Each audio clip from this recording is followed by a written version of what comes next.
Assim. Então, novamente, boa noite. Para aqueles que me conhecem, eu sou o Luiz Pereira e é sempre um prazer poder vir nessa casa refletir um pouco sobre os ensinamentos de Jesus. O tema de hoje vai ser esquecimento das ofensas, que está tratado no capítulo 12 do Evangelho segundo o Espiritismo, dos itens de 1 a 10. Como sempre, eu gosto de fazer uma leitura do Evangelho para servir como base, como referência para as coisas que eu quero refletir.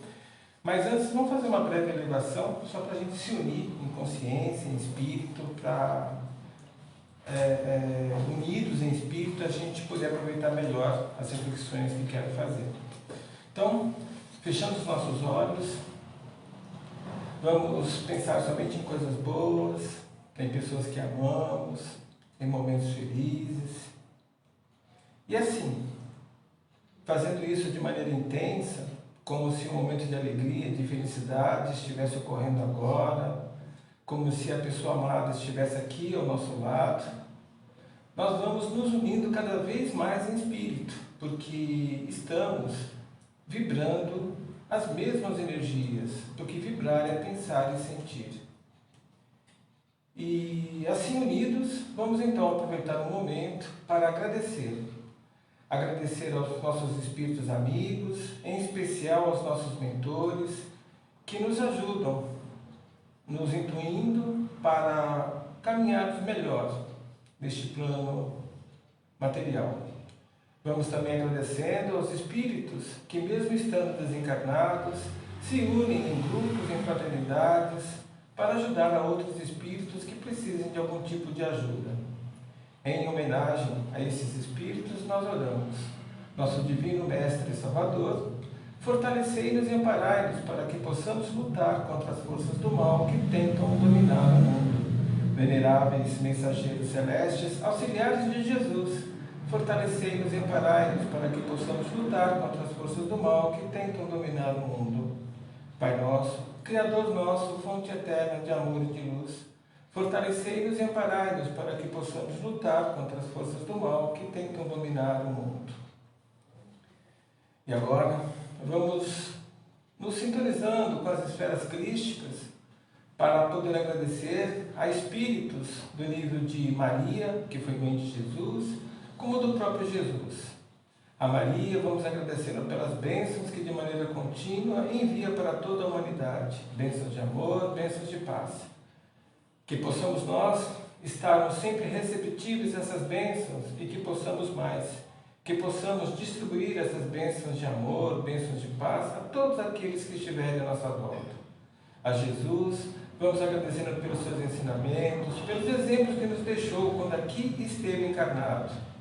Que possamos nós viver como verdadeiros cristãos, como discípulos de Jesus, no nosso dia a dia, para que assim, com os nossos exemplos, possamos motivar, incentivar a que outras pessoas também vivam de maneira cristã. E agora, vamos nos sintonizando com o nosso Pai Maior, Ele que é Criador desse universo, Ele que se manifesta em todo tempo e lugar, e que, portanto, está aqui manifesto em tudo que nos cerca, incluindo a nós mesmos. Vamos agradecendo por tudo que temos, por tudo que somos e pela consciência que precisamos sempre nos trabalhar para melhor sermos em espírito. E para materializarmos este nosso amor, este nosso agradecimento ao nosso Pai, vamos oferecendo a Ele a prece que o Mestre Jesus nos ensinou. Pai nosso que estás no céu, santificado seja o vosso nome. Que venha a nós o vosso reino e que seja feita a vossa vontade, assim na terra como no céu. Que o pão nosso de cada dia nos dai hoje e que perdoai as nossas ofensas, assim como nós perdoamos a quem nos tem ofendido. E Pai, não nos deixe cair em tentação, livrando-nos sempre de todos os males que estão à nossa volta. Que assim seja, graças a Deus. Bem, eu vou fazer então a leitura do trecho que eu escolhi para servir de referência. Então, lembrando, quem quiser dar uma aprofundada, refletida melhor no tema dessa preleção, é só procurar o Evangelho segundo o Espiritismo, no capítulo 12, itens de 1 a 10. Eu vou ler aqui um trecho de Mateus, do evangelista Mateus, no seu capítulo 5, versos de 43 a 47. Ouvistes o que foi dito: amarás o teu próximo e odiarás o teu inimigo. Eu, porém, vos digo: amai os vossos inimigos, bendizei os que vos maldizem, fazei bem aos que vos odeiam, e orai pelos que vos maltratam e vos perseguem, para que assim sejais verdadeiramente filhos do Pai que estás nos céus. Por quê? Porque Ele faz com que o sol se levante sobre os maus e sobre os bons, e a chuva desça sobre os justos, mas também sobre os injustos. Pois então, se amardes somente os que vos amam, que vantagens tereis? Não fazem os publicanos também o mesmo? E se saudardes unicamente os vossos irmãos, que fazeis demais? Não fazem os publicanos também assim?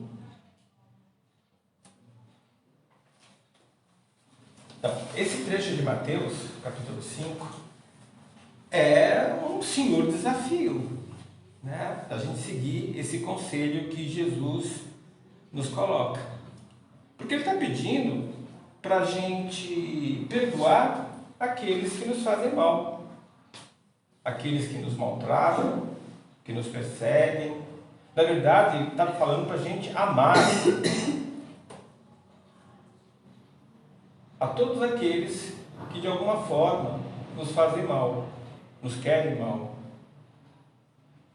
E no nosso atual estágio de evolução é um desafio.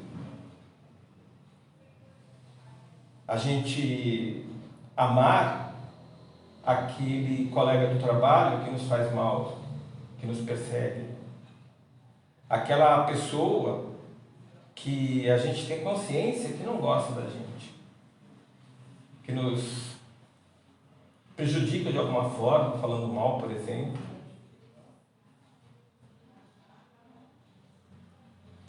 Bom, a gente confunde gostar com amar. Eu já falei isso em outras preleções. E isso complica muito a gente seguir esse conselho de Jesus.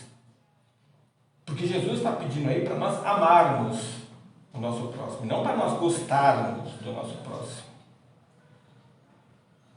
E não é uma diferença só de palavras, é de significados. O gostar é o amor menor dos gregos. Eu só gosto de quem gosta de mim. O gostar exige reciprocidade. A pessoa, o outro, o próximo, tem que mostrar valor para que nós gostemos dela. Então esse é um amor menor, o gostar. Eu só vou gostar de conversar com aquela pessoa se ela me der prazer, se ela for uma pessoa simpática, se ela tiver bom papo. Senão, eu não vou gostar de conversar com ela. Eu só vou respeitar aquela pessoa se ela me respeitar. Eu só vou dar um bom sexo para aquela pessoa se ela me der prazer primeiro de um bom sexo.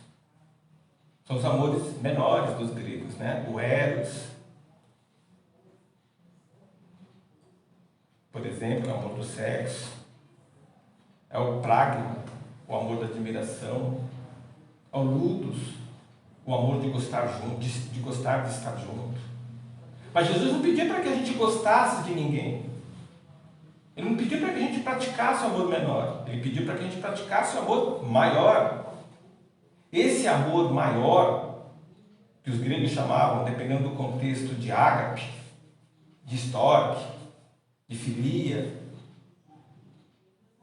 é o amor incondicional. Eu amo meu irmão, mesmo que ele não me ame. Mesmo que ele me prejudique. Mesmo que ele me faça mal. Eu não gosto do jeito que ele pensa, que ele vê o mundo, do jeito que ele sente. Não gosto do jeito que ele fala, das coisas que ele faz, mas eu o amo. É diferente. Esse amor, para ficar fácil de entender, é o storge, o amor grego da mãe para o filho, que ama o filho, independente do que ele pensa, do que ele sente, do que ele fala, do que ele faz. Simplesmente ela ama o filho. É este amor que Jesus pediu para que nós praticássemos. Só que como a gente confunde com gostar, a gente tem dificuldade de amar o próximo. Vamos entender um pouquinho mais o conceito de amor. Vamos entrar mais a fundo. Amor é um substantivo. A palavra amor. Então, para eu materializar o amor, para eu poder usar esse amor, necessariamente eu preciso de um verbo. E qual é o verbo que se relaciona com o amor? Amar. O amor se materializa quando eu pratico a ação de amar. Então, se eu digo que amo alguém, isso só vai ser verdadeiro se eu praticar a ação de amar. Se não é só palavras ao vento. Eu preciso amar. Ação, agir, demonstrar, fazer, materializar o amor que eu sinto. E isso requer vontade, desejo, escolha. É isso mesmo. Um homem, ele escolhe amar a mulher. A mulher escolhe amar um homem. É uma escolha. Primeiro é uma escolha. E depois você materializa isso com a vontade, com o desejo, com a prática do amar. E aí você tem o amor. Quando a gente não tem mais vontade de praticar o ato de amar, é que o amor acabou. A gente diz que o amor acabou. É uma escolha. Então, eu devo praticar esse ato de amar, primeiro porque é um mandamento maior, que Jesus nos trouxe do Pai. Amar ao próximo como a nós mesmos. E segundo, porque todos nós, espíritos, consciências em evolução, somos irmãos. Porque temos o mesmo Pai, a mesma origem. Deus, divino, o Criador. Quer queiramos, quer não queiramos, nós somos irmãos. Tivemos a mesma origem e vamos ter o mesmo final. Estamos em níveis diferentes evolutivos, mas somos irmãos. Quer queiramos, quer não queiramos. Então eu sou irmão de um criminoso? Posso ser um irmão de um criminoso? Pode. E é. De fato é. Eu não preciso gostar, como eu já falei, do que ele sente, do que ele pensa, do que ele fala, do que ele faz. Mas eu o amo, porque ele é filho do mesmo Pai. Ele pode estar numa encarnação ruim. Ele pode errar. Mas ele é meu irmão, e por isso eu preciso amá-lo. Eu posso não gostar, mas eu o amo. E quando a gente fala de amor, a gente pode ter a ideia que amar significa ser conivente, ser complacente, ser passivo, ser resignado. Nada a ver. Nada a ver. Nada a ver. Mas a gente confunde. Principalmente porque Jesus, um pouquinho antes do trecho de Mateus que eu li, também no capítulo 5, Jesus nos fala para dar a outra face. Tem uma passagem assim? É uma passagem bem conhecida. Jesus fala: se alguém nos bater na face direita, para que a gente dê a outra face. Mas se a gente analisar o significado disso, Jesus não está pedindo para a gente ser passivo, para a gente ser omisso, para a gente ser conivente, para a gente ser resignado.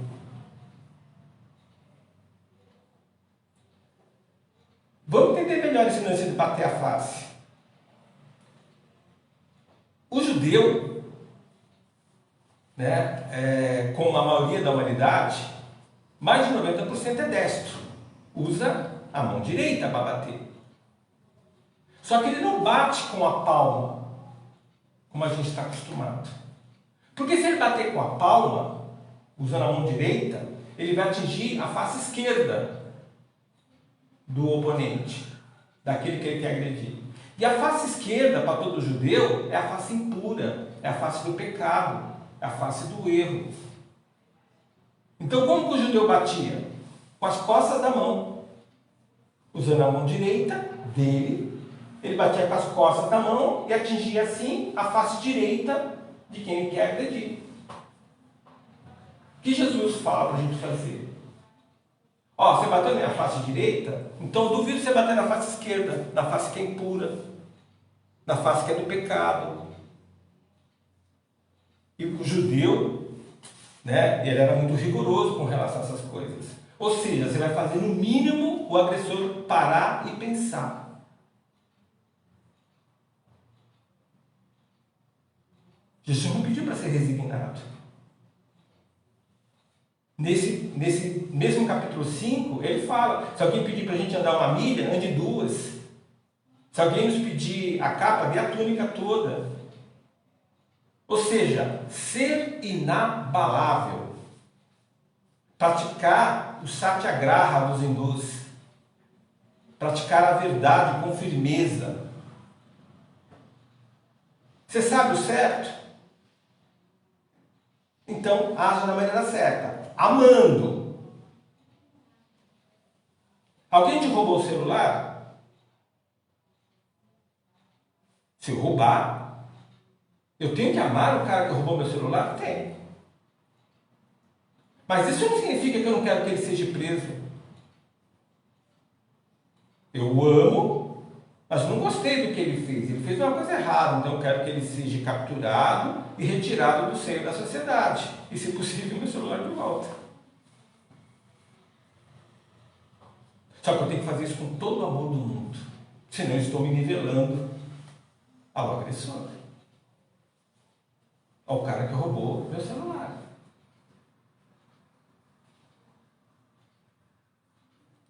Então, amar não é ser resignado, ser passivo, se negativar, diminuir perante o próximo. Não. Amar o próximo é muito mais que isso. Por que eu estou falando de amar, se o tema é esquecimento das ofensas? Porque tem tudo a ver. Se eu sei o que não é o amor, já sei que o amor não é ser conivente, não é ser complacente, não é ser passivo. Já sei o que não é amar. Então, o que é amar? No Livro dos Espíritos, na questão 886, os Espíritos respondem Kardec que é ser benevolente, que inclui ser beneficente. O que é ser benevolente? É ser bom. É ser bom. E o que significa ser bom? Ser bom de verdade, ser bom sozinho, em quatro paredes, em pensamento, em sentimento, fazer o bem o tempo todo. Ser beneficente é só fazer o bem. Ser benevolente é fazer o bem o tempo todo, mesmo sozinho, em quatro paredes. Então ele fala, ser benevolente. Ser indulgente. O que é ser indulgente? Tolerar a visão do outro, o jeito do outro ser. É ser tolerante e paciente com o outro. Isso é ser indulgente. Super difícil. porque a gente acha que o nosso jeito é o certo, que o nosso tempo é o certo. Aí tem dificuldade de aceitar o jeito do outro ser, o tempo do outro fazer as coisas, entender as coisas.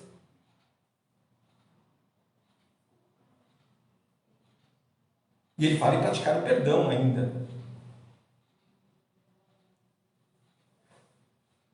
Praticar o amor para efetivamente, né, corresponder ao mandamento maior é ser caridoso, é praticar caridade. Fazer caridade é materializar o amor. Só que existem diferentes formas de eu praticar o amor, de eu praticar caridade. Os espíritos deram para Kardec ser benevolente, ser indulgente e praticar o perdão. Mas honrar o outro, o próximo, é uma forma de amar. Ter piedade, ser empático, ser misericordioso. Parecem coisas parecidas, mas não são, tá? Eu não vou entrar no mérito do significado das palavras, não são. Elas têm níveis, né, de amor aí. Da mesma forma que gostar não é amar.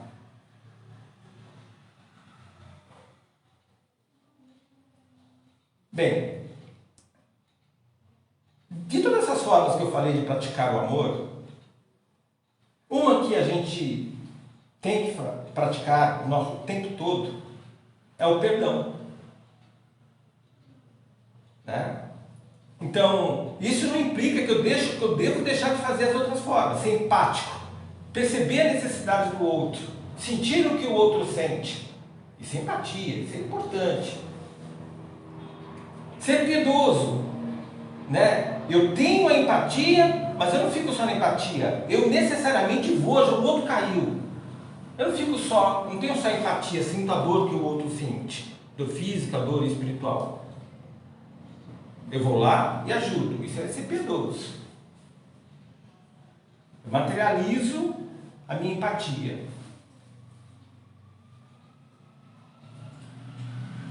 Agora, o perdão, né, é algo que tem a ver com o tema.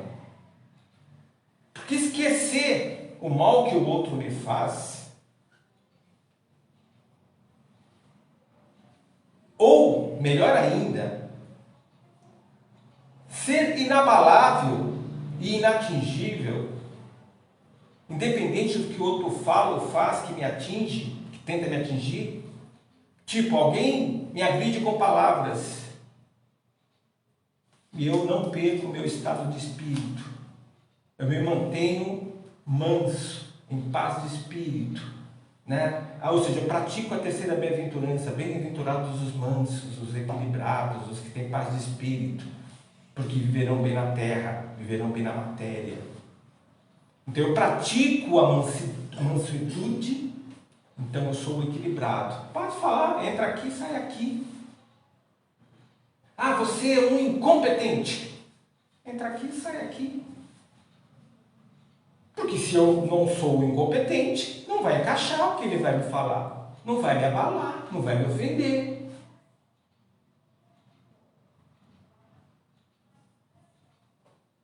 É ser inabalável.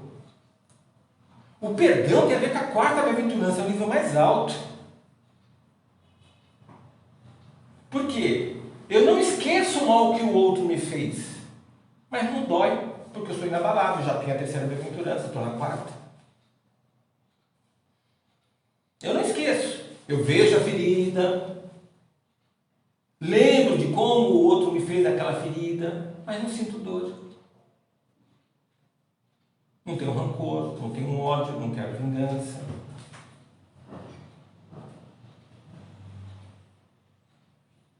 Se eu consigo ter essa consciência, eu sou inabalável.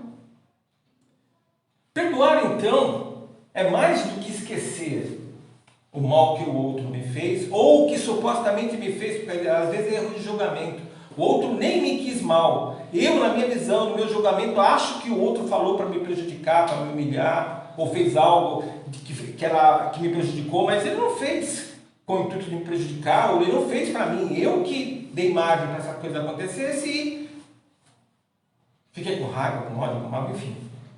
Perdoar, então, significa dissolver em mim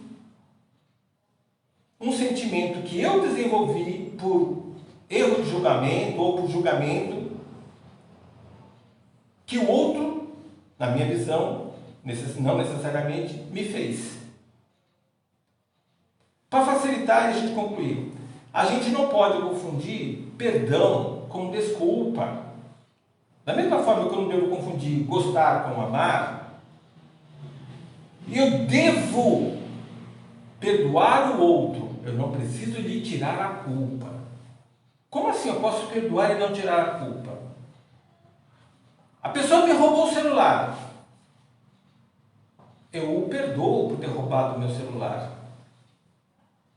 Eu dissolvi em mim a raiva, a mágoa, todo sentimento ruim que poderia envenenar meu corpo, poluir os meus corpos espirituais e físicos, me fazer mal de alguma forma. Era só um celular, compra outro. E isso é perdoar. Mas eu não tiro a culpa dele. Eu quero mais é que ele seja capturado, preso, isolado da sociedade. Eu não preciso tirar a culpa. Eu preciso perdoar. Perdoar é para nós, então. Quando o outro nos pede perdão e a gente dá o perdão, o outro se sente desculpado. Por isso que ele fica aliviado. Mas o perdão é para nós. O certo, então, não é pedir perdão para o outro, é pedir desculpa para o outro. Desculpa. Tire a culpa. Desfaça a culpa que eu tenho e o outro se sente bem. Então, às vezes o pessoal pede desculpa, às vezes pede perdão. O certo é pedir desculpa.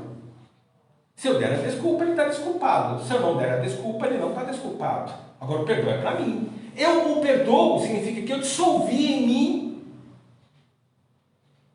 o mal que talvez você tenha me feito. Isso não significa que eu te desculpei. Misericórdia, que é uma forma de amar, é quando você perdoa e tira a culpa do outro, mesmo o outro sendo culpado. Olha que complicado. Você tira a culpa do outro, o outro é culpado. Você sabe que ele fez errado, mas você tira a culpa dele e o perdoa. Isso é misericórdia. Tanto é que a quinta bem-aventurança, não é a quarta. É um nível mais alto ainda de evolução espiritual. Jesus é fantástico, gente. A gente começa a ver os detalhes, tudo encaixa, tudo perfeito. Então, em resumo, esquecimento das ofensas, eu só preciso praticar o ato de amar, perdoando o meu próximo,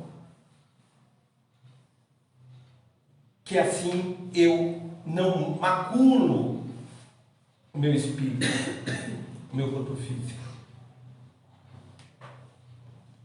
Vamos fazer então a nossa oração final. Então, vamos agradecendo ao Criador, ao nosso Pai, por mais essa oportunidade de refletirmos sobre o valor do perdão.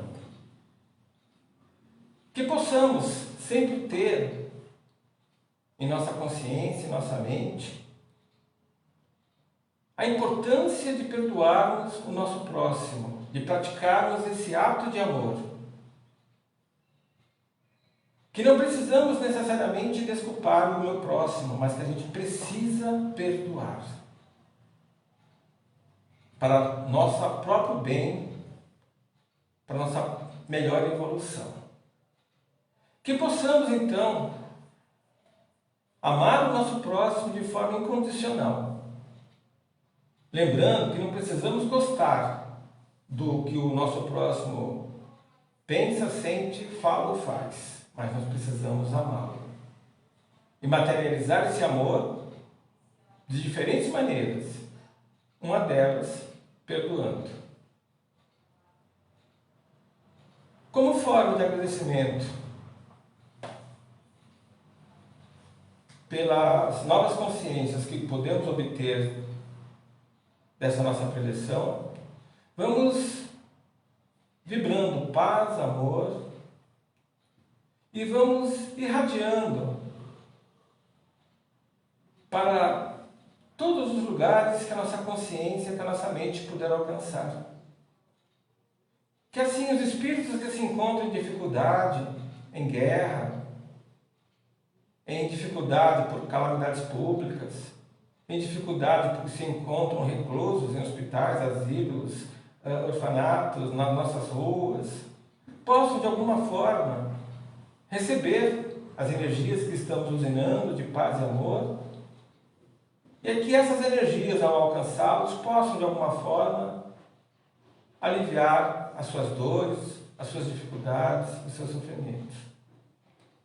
Vamos vibrando também saúde, paz e amor para os nossos amores, companheiros, filhos, pais, irmãos, vizinhos, colegas de trabalho, e vibrando por nós mesmos, para que nós também tenhamos saúde, consciência e a energia necessária para evoluirmos bem, aproveitando o privilégio de estarmos na matéria. E é com essa consciência que nós damos graças a Deus. Que assim seja. Uma grande semana para todos, então, com muita paz e amor.